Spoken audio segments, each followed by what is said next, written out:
WWE and the draft. It's been a couple of years, and every single year, especially ever since Triple H has taken over, so especially last year, I thought things would have been better. But last year was boring. So again, I thought this year would have been better. Year removed, Vince McMahon is basically out of here. 99%, no longer can control pretty much anything. I mean, he does have an inside man in Bruce Pritchard, but like, come on, he's gone. And what did we get in this draft? Kenny, what did we get in it, man? This draft was rough. I remember a few years ago when they did the drafts, like I was always excited to see who went where, and they did used to make some big changes, but just here recently, man, it's been rough, very rough. From the order they picked the wrestlers in, to limiting certain spots on the roster, to making excuses to why some people aren't going to be moved at all. Now, apparently Triple H said the strategy of the draft was to pick all of your big wrestlers to make sure you're not losing them, because you want to keep everything as is. Every wrestler you pull from the other brand is a wrestler you're risking losing. And we did see that kind of shake out this way on SmackDown, because a lot of these wrestlers just didn't move. Everybody stayed where they were. We had some movement, of course, but a lot of the wrestlers just stayed where they were. Roman Reigns opted out of the draft. Bro, it's just so much going on here. Let's just go ahead and get into it, because we haven't spoke about this yet. I want to know what you think about what we got to see.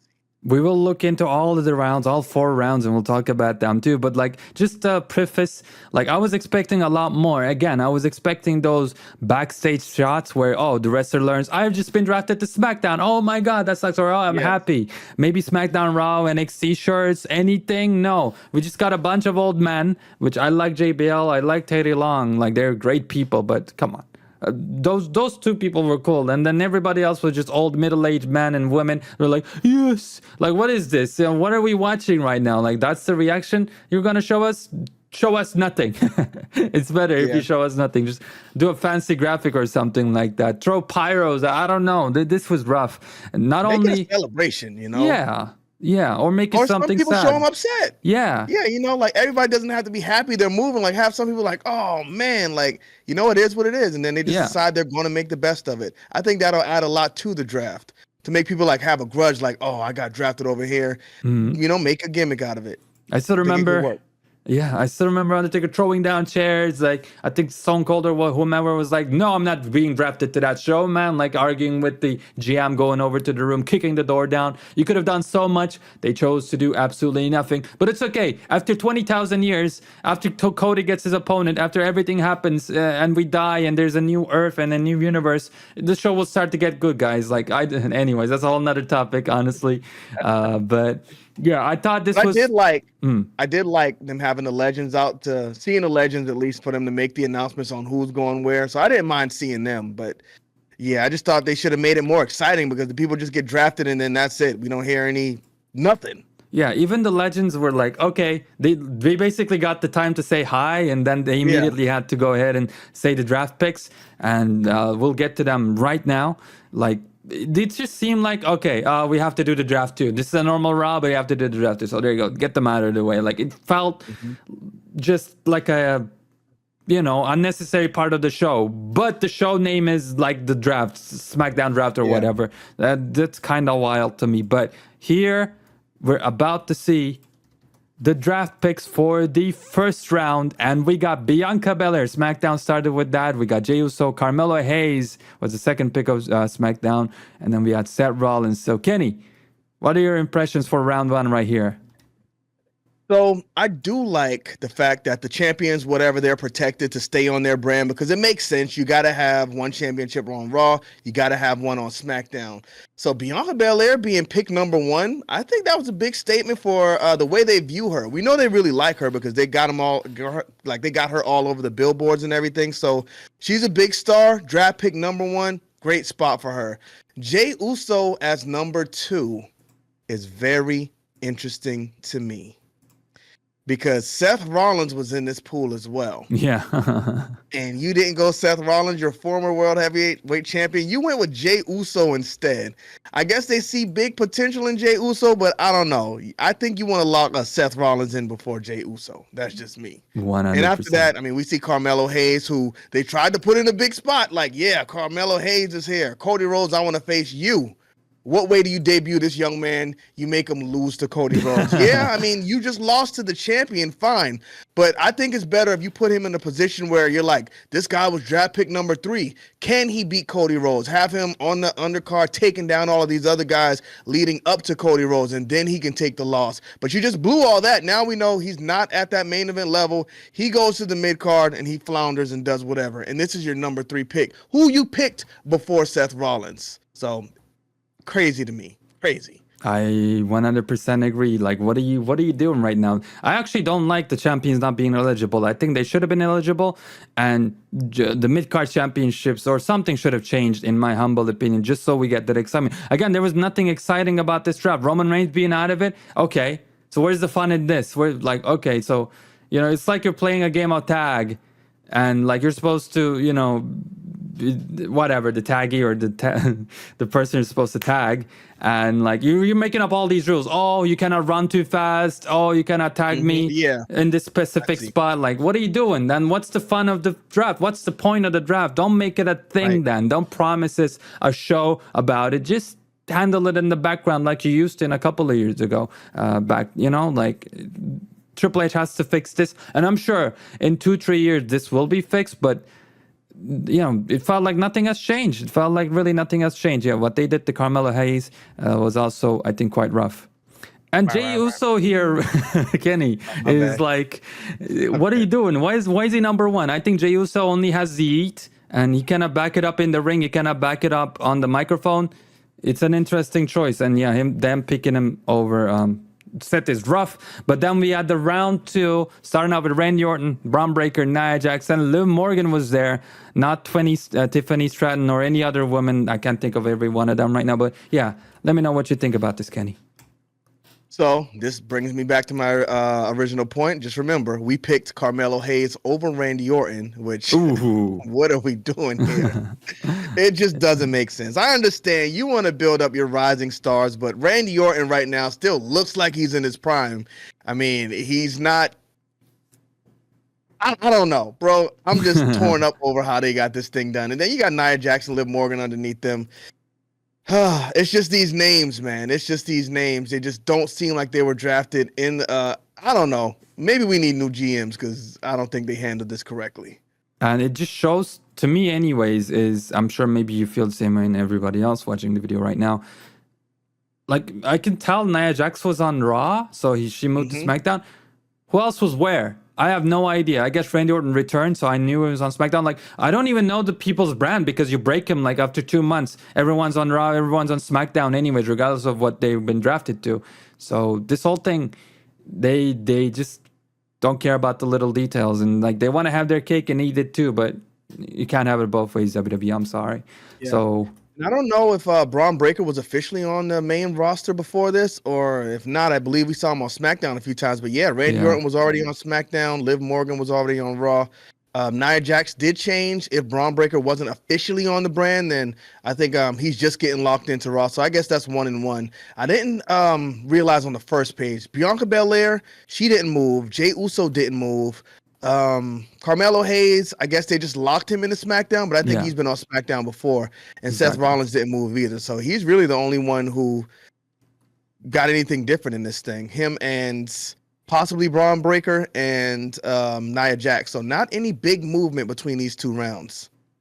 Well, we get to round 3 then, with LA Knight staying on SmackDown, Ricochet staying on Raw, the Bloodline staying on SmackDown, and I think Sheamus, maybe, I'm not sure, staying on Raw.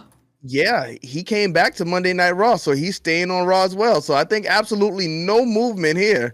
I don't remember where Ricochet was. Even in that moment, I was like, wait a minute, isn't Ricochet already on Raw? Yeah, exactly. He was, because Samantha Irvin's on Raw, so I believe Ricochet was on Raw as well. But LA Knight, I think he needed to go to Raw. Why? Because a lot of people were clamoring for him to get a championship. He's not beating Cody Rhodes. He's not beating Roman Reigns. I don't think he's getting that WWE championship. Okay. So the World Heavyweight Champion would have been possible for him. You could have put him on the like in the main event scene on Raw, but I think he's going to get lost on SmackDown. So that was a bad move for him. Like, in reality, he should have wished for it. I got one word. Money in the Bank. Well, more than one word. Money in the Bank. Money in the Bank. Money in the Bank.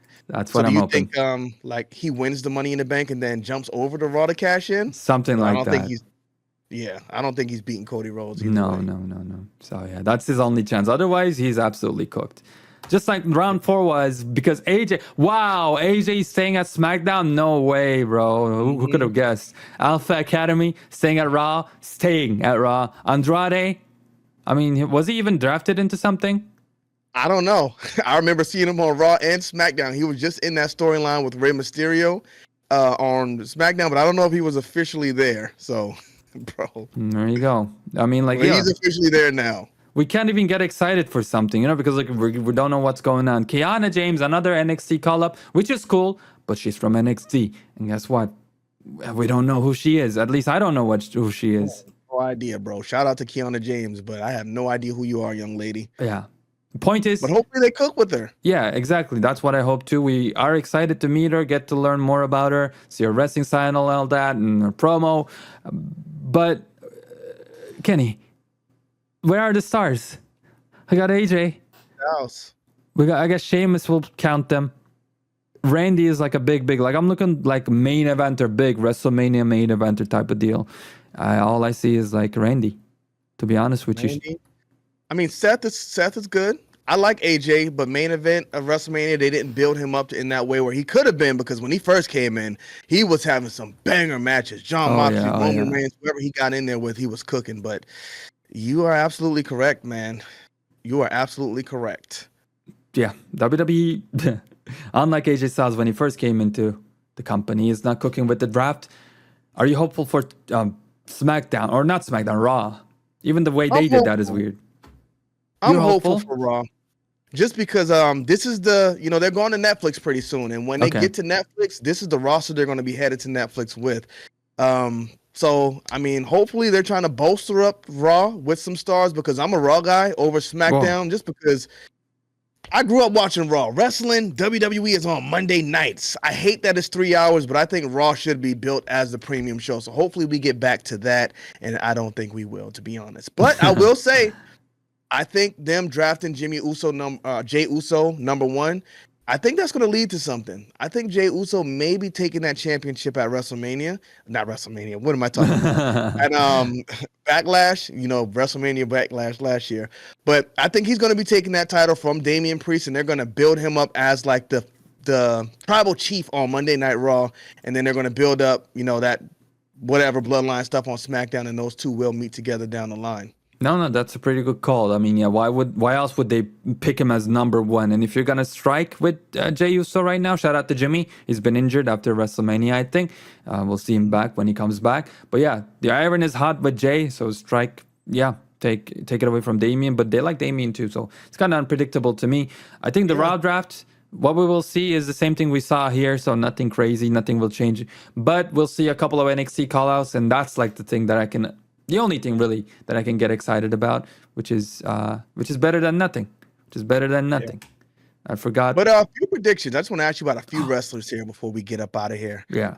Did we have another round? That was the close of it, right? That's it. All right. So CM Punk. We know he's beefing with Drew McIntyre. Do you see CM Punk staying on Monday Night Raw, or do you think they send him over to SmackDown? I mean, it's a loaded question, but I think he's gonna stay at Raw.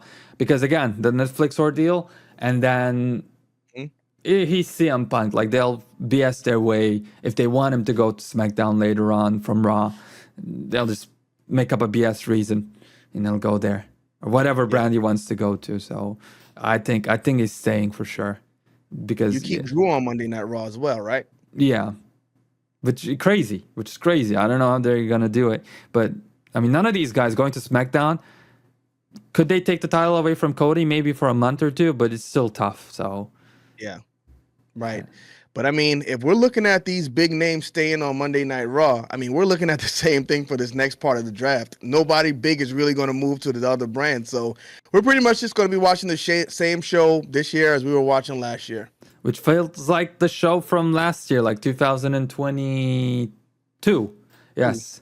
So it's kind of, this is getting a little, feels like a little stale, like the draft is supposed to, even if it's true or not, at least give us the illusion that things are moving forward and changing. and that's the biggest thing it failed with. Like, forget all the little details. This was it.